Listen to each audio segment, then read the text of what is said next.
बात उन दिनों की है जब मैं नई कॉलेज में आई थी। मेरा नाम रूही है, मैं थोड़ी खूबसूरत भी हूँ और मैं शरीर से थोड़ी पतली भी हूँ, जिस कारण से मेरी सहेलियाँ मुझे कहती है कि तुम बहुत पतली हो, देखने में ज्यादा सुंदर हो तो तुम्हें स्मार्ट पति मिलेगा। एक दिन की बात है, मैं बहुत थकी हुई थी और मैं घर के दूसरी मंजिल पर आराम कर रही थी। सामने के घर में शादी हो रही थी, जिस कारण से उसके घर तथा छत पर बहुत सारे लोग इकट्ठा थे।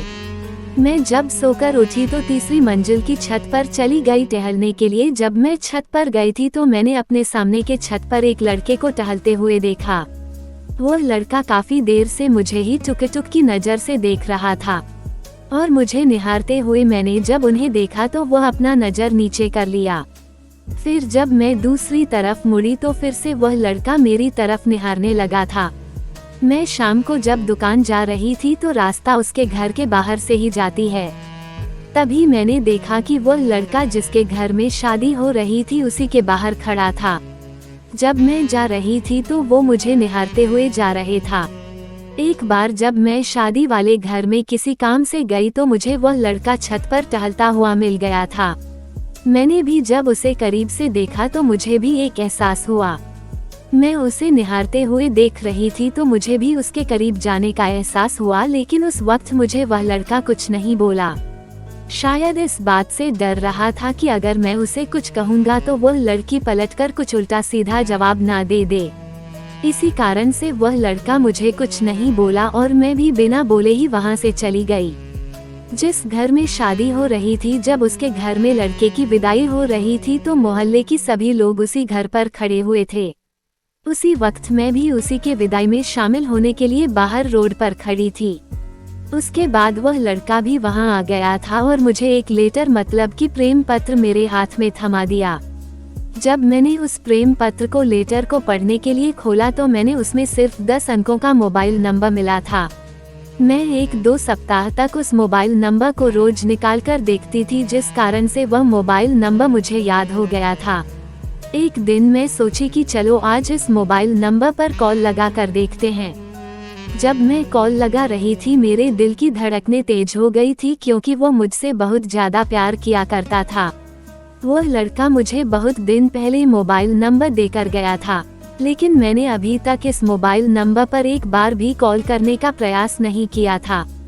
रात के 10 बजे बज रहे थे जब मैंने इस नंबर को अपने मोबाइल में डायल किया था, लेकिन इस नंबर में कॉल करने के बारे में सोचते सोचते मुझे आधा घंटा हो गया। लगभग 10:30 बज गया था, लेकिन फिर भी मैं कॉल नहीं कर पा रही थी।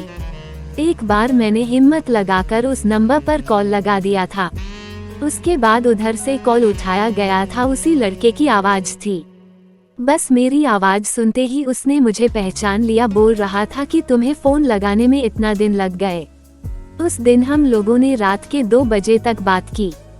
वह भी अपनी सारी चीज बता रहा था, मैं भी अपना सारा हाल चाल उसे बता रही थी। इसी प्रकार से वक्त बीतता गया और मुझे टाइम का भी पता नहीं चला। मैंने कभी भी इससे पहले इतनी ज्यादा देर और बेचने आनंदमय तरीके से किसी और से बातचीत नहीं की थी। उससे बात करने पर मुझे समय का तो पता बिल्कुल भी नहीं चलता था। और अब मैं सुबह जब 6 बजे सोकर उठी तो सबसे पहले उसी की याद आती थी। अचानक कुछ देर बाद मैंने देखा कि मेरे मोबाइल में रिंग हो रही है। जब मैंने मोबाइल देखा तो मैं बहुत खुश हो गई थी, क्योंकि मेरे मोबाइल नंबर पर उसी का फोन आ रहा था। मैंने देर न करते हुए तुरंत फोन को उठा लिया और उससे बात करने लगी। धीरे धीरे हम दोनों का बातचीत बहुत ज्यादा होने लगी और धीरे धीरे अब समय ऐसा आ गया था फिर मैं उसके बिना एक दिन भी नहीं रह पाती थी। अगर वह फोन नहीं करता था किसी काम के कारण तो मैं उसे कई बार फोन किया करती थी, जब तक के फोन उठा नहीं लेता था। ऐसे में मुझे आज उसकी बहुत चिंता होने लगी थी, क्योंकि वह काम के सिलसिले में एक शहर से दूसरे शहर आ जाना आना किया करता था। मैं जब भी उसे फोन करती थी वो कभी ट्रैफिक में तो कभी ऑफिस में रहता था। क्योंकि पहले हम लोग सिर्फ रात में ही बात करते थे, इस कारण से वह फ्री रहता था और मुझसे बात करता था। लेकिन ज्यादा बातचीत होने के कारण अब हम दोनों के बीच में किसी प्रकार की कोई दूरियां नहीं रह गई थी। मैं सोचती थी कि उससे मैं हमेशा दिन रात 24 घंटे बात करूं, लेकिन ऐसा नहीं हो पा रहा था। वो मेरे इस हाल के बारे में जान गया था तो उन्होंने कहा कि अब लगता है हम लोगों से दूरी बर्दाश्त नहीं हो पाएगी। ऐसा करते हैं, हम लोग अपने अपने घर में बोलकर शादी की बात करते हैं, तभी तुम हमेशा मेरे साथ रह सकती हो और फिर हम दोनों अपनी जिंदगी में आनंदमय जीवन व्यतीत कर सकते हैं। दोनों ने अपने घर में बताया और उसके बाद हमारे परिवार के बीच में बातचीत होना शुरू हुई। कुछ दिन बीत जाने के बाद दोनों के परिवार वाले एक जगह शामिल हुए और फिर हम दोनों की शादी के बारे में बातचीत हुई। ऐसे में मुझे काफी ज्यादा खुशी हो रही थी क्योंकि मेरी शादी जिससे मैं चाहती थी उससे होने वाली थी। शादी की तारीख पक्की हो गई थी। मैं बहुत खुश थी और अब कई घंटे रात भर बात किया करते थे। मेरी खुशी का ठिकाना नहीं रहा कि मेरी शादी कब होगी, कब मैं उसके पास चली जाऊंगी। मैं अपनी शादी की पहली रात को लेकर बहुत ज्यादा एक्साइटमेंट थी क्योंकि मुझे उसके साथ चिपक कर रहना काफी ज्यादा अच्छा महसूस हो रहा था। ऐसा मालूम हो रहा था कि मैं जब जाऊंगी उसके पास तो एक वक्त के लिए भी, एक पल के लिए भी अपने से जुदा नहीं करूंगी। मैंने पहले से यह सोच लिया था कि मैं पहली रात से लेकर जब तक मेरी जिंदगी रहेगी मैं उसे अपने सीने से अलग नहीं होने दूंगा, चाहे मेरी जान ही क्यों ना चले जाए।